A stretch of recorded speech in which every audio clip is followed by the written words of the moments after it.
ലോക്സഭാ പ്രതിപക്ഷ നേതാവ് രാഹുൽ ഗാന്ധി തിരുവനന്തപുരത്തെത്തി. മുതിർന്ന നേതാവ് എ കെ ആന്റണിയുമായി കൂടിക്കാഴ്ച നടത്തുകയാണിപ്പോൾ. ഇതിനുശേഷം അന്തരിച്ച മുൻ KPCC അധ്യക്ഷൻ തെന്നല ബാലകൃഷ്ണപിള്ളയുടെ വസതിയിലും രാഹുൽ ഗാന്ധി സന്ദർശനം നടത്തും. സലിം മാലിക് വിവരങ്ങളുമായി തിരുവനന്തപുരത്ത് നിന്ന് ചേരുന്നുണ്ട്. സലിം, ഉമ്മൻചാണ്ടി അനുസ്മരണ ചടങ്ങിൽ പങ്കെടുത്തതിന് ശേഷം നേരെ തിരുവനന്തപുരത്തേക്ക്, അവിടെ ചില നിർണായകമായ കൂടിക്കാഴ്ചകൾ. എന്താണ് വിവരങ്ങൾ സലിം? രജിത്ത്, അല്പസമയം മുൻപാണ് രാഹുൽ ഗാന്ധി എ കെ ആന്റണിയുമായുള്ള കൂടിക്കാഴ്ച അവസാനിപ്പിച്ച് ഇവിടെ നിന്ന് മടങ്ങിയത്. അല്പസമയം മാത്രമായിട്ടേ ഉള്ളൂ. ഏകദേശം അരമണിക്കൂറോളം സമയമാണ് എ കെ ആന്റണിയുമായി രാഹുൽ ഗാന്ധി കൂടിക്കാഴ്ച നടത്തിയത്. രാഹുൽ ഗാന്ധി എ കെ ആന്റണിയുടെ വസതിയിലെത്തിയായിരുന്നു കൂടിക്കാഴ്ച നടത്തിയത്.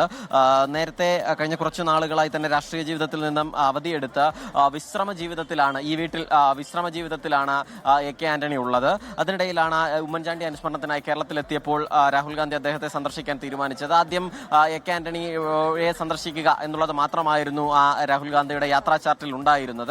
പിന്നീട് അത് കുറച്ചുകൂടി അധികം വിപുലപ്പെടുത്തി കൊല്ലത്ത് അദ്ദേഹം പോയി.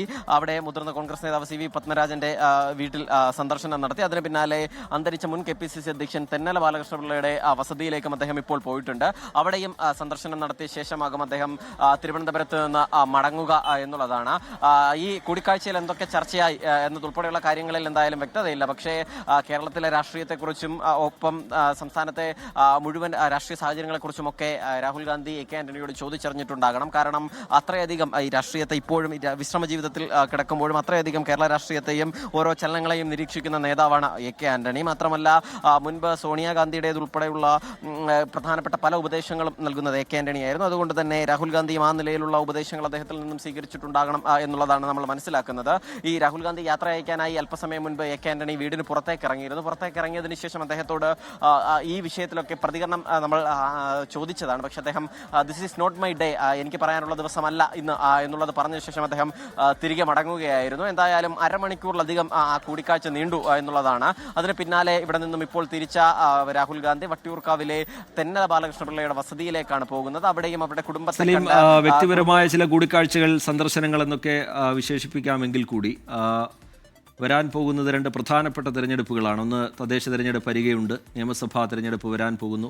അതിനിടയിൽ ചില പ്രധാനപ്പെട്ട കൂടിയാലോചനകൾ, അതൊരു കൂടിക്കാഴ്ച എന്നുള്ള നിലയിൽ അല്ലെങ്കിൽ കൂടി പ്രധാന നേതാക്കളുടെയൊക്കെ സാന്നിധ്യം അവിടെയുണ്ട്. കോൺഗ്രസിലെ ചില വിഷയങ്ങൾ, സർക്കാരിനെതിരായ പ്രക്ഷോഭ പരിപാടികളുമായി പ്രതിപക്ഷം മുന്നോട്ട് പോകുന്ന സാഹചര്യം, ഇതൊക്കെ ചർച്ചയ്ക്ക് വരുന്നുണ്ടോ സലീം?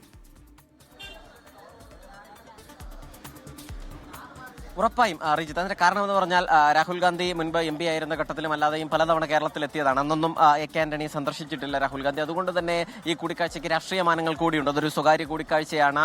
വിശ്രമ ജീവിതത്തിൽ കഴിയുന്ന എ കെ ആന്റണി സന്ദർശിക്കുക എന്നുള്ളത് മാത്രമാണ് ഉദ്ദേശമെന്ന് പറയുമ്പോൾ പോലും അതിന് രാഷ്ട്രീയ മാനങ്ങളുണ്ട് എന്നുള്ള കാര്യത്തിൽ തർക്കമില്ല.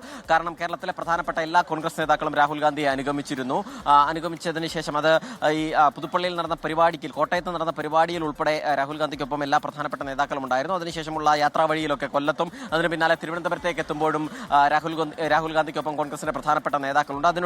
ഏറ്റവും ഒടുവിൽ കേരളത്തിൽ ജീവിച്ചിരിക്കുന്ന കോൺഗ്രസിന്റെ ഏറ്റവും തലമുതിർന്ന നേതാവ്, തലപ്പൊക്കമുള്ള നേതാവ് എന്ന നിലയിൽ എ കെ ആന്റണിയുമായി കൂടിക്കാഴ്ച നടത്തുമ്പോൾ ഉറപ്പായും അത് കേവലം സ്വകാര്യ സംഭാഷണവും അതല്ലെങ്കിൽ ആ നിലയിലുള്ള സംഭാഷണവും മാത്രമാവില്ല എന്നുള്ള കാര്യം ഉറപ്പാണ്. കാരണം കേരളത്തിന്റെ രാഷ്ട്രീയത്തെക്കുറിച്ച് കൃത്യമായ ബോധ്യമുള്ള, കൃത്യമായി കേരളത്തിന്റെ രാഷ്ട്രീയത്തെ നിരീക്ഷിക്കുന്ന നേതാവാണ് എ കെ ആന്റണി. ഓരോ ഘട്ടത്തിലും ഏറ്റവും ഒടുവിലെ തദ്ദേശ തെരഞ്ഞെടുപ്പുകളിൽ ഉൾപ്പെടെ എല്ലാ സ്ഥാനാർത്ഥികളും ആദ്യം വന്ന് അനുഗ്രഹം വാങ്ങുന്നത് എ കെ ആന്റണിയിൽ നിന്നാണ്. അതിനുശേഷം അദ്ദേഹം പറയുന്ന വാക്കുകളും നിർദ്ദേശങ്ങളും ഒക്കെ അനുസരിച്ചാണ് പ്രവർത്തകരൊക്കെ നീങ്ങിയിരുന്നത്. അതിന് പിന്നാലെ തന്നെ രാഹുൽ മാങ്കൂട്ടത്തിൽ പാലക്കാട് ഉപതെരഞ്ഞെടുപ്പിൽ വിജയിച്ചതിന് ശേഷം ഇവിടെ വന്ന് അനുഗ്രഹം വാങ്ങിയ ശേഷം എ കെ ആന്റണി പറഞ്ഞൊരു വാചകമുണ്ട്: ഈ വിജയത്തിൽ സന്തോഷമുണ്ട്, പക്ഷേ ഇതല്ല യഥാർത്ഥ വിജയം, ഏറ്റവും വലിയ പരീക്ഷണങ്ങൾ വരാനിരിക്കുന്നതേയുള്ളൂ. അത് തദ്ദേശ തെരഞ്ഞെടുപ്പാണ്, 2025 വരുന്ന തദ്ദേശ തെരഞ്ഞെടുപ്പാണ്. അതുപോലെ തന്നെ 2026 നിയമസഭാ തെരഞ്ഞെടുപ്പാണ്. ഇതൊന്നും എളുപ്പമാവില്ല. അതുകൊണ്ട് തന്നെ കാര്യമായി ജോലി ചെയ്തുകൊള്ളുക എന്നുള്ളതായിരുന്നു കോൺഗ്രസ് പ്രവർത്തകർക്കും നേതാക്കൾക്കും അദ്ദേഹം നൽകിയ ഉപദേശം. അതുകൊണ്ട് തന്നെ അത്രയധികം രാഷ്ട്രീയത്തിന്റെ സൂക്ഷ്മമായി നിരീക്ഷിക്കുകയാണ് ഈ വിശ്രമ ജീവിതത്തിലും എ കെ ആന്റണി. മാത്രമല്ല, എല്ലാ ദിവസവും കൃത്യമായി 4 മണി സമയമാകുമ്പോൾ ഇവിടെ നിന്നും സ്വന്തം കാറിൽ KPCC ഓഫീസിലേക്ക് പോവുക, അവിടെ 2 മണിക്കൂർ ചിലവഴിക്കുക എന്നുള്ളതും അദ്ദേഹത്തിന്റെ ദിനചര്യയുടെ ഭാഗമാണ്. അതുകൊണ്ട് തന്നെ അത്രമേൽ രാഷ്ട്രീയവുമായി ഇപ്പോഴും അദ്ദേഹം ഇടപെടുന്നുണ്ട് എന്നുള്ളതാണ്. അതുകൊണ്ട് രാഹുൽ ഗാന്ധിയുടെ കൂടിക്കാഴ്ചയിലും ആ രാഷ്ട്രീയ വിഷയങ്ങളൊക്കെ സംസാരിച്ചുണ്ടാകണം. ഒപ്പം തന്നെ കേരളത്തിലെ കോൺഗ്രസ് നേതാക്കൾ തമ്മിലുള്ള ചില ചെറിയ തർക്കങ്ങളും ഒക്കെ ഉണ്ട്. അതുമൊക്കെയും രാഹുൽ ഗാന്ധിയുമുള്ള കൂടിക്കാഴ്ചയിലെ വിഷയമായിട്ടുണ്ടാകണം എന്നുള്ളതാണ്. പക്ഷേ അത് എന്തൊക്കെയാണ് എന്നുള്ളത് കുറച്ച് കഴിയുമ്പോൾ നമുക്ക് തന്നെ അത് ശരി. ഉമ്മൻചാണ്ടി അനുസ്മരണ പരിപാടിയിൽ പങ്കെടുത്തതിന് ശേഷം തിരുവനന്തപുരത്തെത്തി AK ആന്റണിയുമായി രാഹുൽ ഗാന്ധി കൂടിക്കാഴ്ച നടത്തി. അതിനുശേഷം അവിടെ നിന്ന് രാഹുൽ ഗാന്ധി മടങ്ങിയിട്ടുണ്ട്. സലീം മാലിക് വിവരങ്ങൾ പങ്കുവയ്ക്കുകയായിരുന്നു.